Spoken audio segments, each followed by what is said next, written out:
The Perseverance rover is filling up tubes just like this with rocky material from Mars, and it's my job to protect them. What kind of testing are we doing now to make sure that they survive their journey back to Earth? Let's take a look.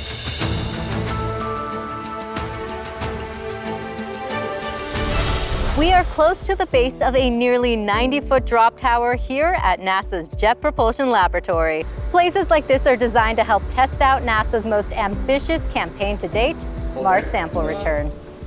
I'm Raquel Villanueva here with Aaron Yazzie. He's in charge of keeping the sample tubes safe on their journey home. So, Aaron, what's the plan for Mars sample return? Mars sample return is the next leg in us being able to bring back rocky samples from Mars to Earth so that we can study them here and look for signs of ancient life. What kind of testing is being done here at JPL to prepare the sample tubes for their journey back to Earth? The sample tubes have already gone through a lot of testing to date, but we're going to continue testing to make sure that they can survive every leg of this mission. Some of them involved mimicking Mars's environment, practice robotic handling of the tubes, making sure that they can survive each of those steps, the launch environment, the landing environment. Speaking of final descent back to Earth, that's what the engineers are working on behind us. Can you tell us a little bit more about those tests? The tower behind me is actually able to mimic the event from when the canister holding the sample tubes will land back on Earth. One of the designs that we're currently testing out is what kind of crushable material we might want to use inside of that assembly.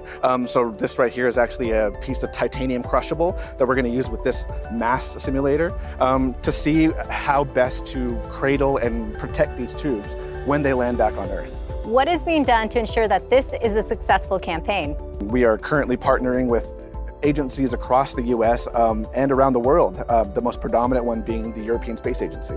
We're actually working on building 100 more test tubes that we can distribute to all these teams so they can do all their testing and ensure that everything will work like they designed it to. What are you most excited about when it comes to Mars sample return? I am really excited about all the information that these little rock samples hold inside them, and especially the exciting probability that we could find ancient life.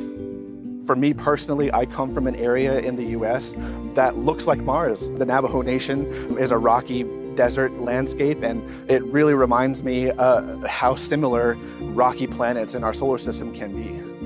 It's a very cool perspective to bring with you. Thank you for your time, Aaron. Thank you.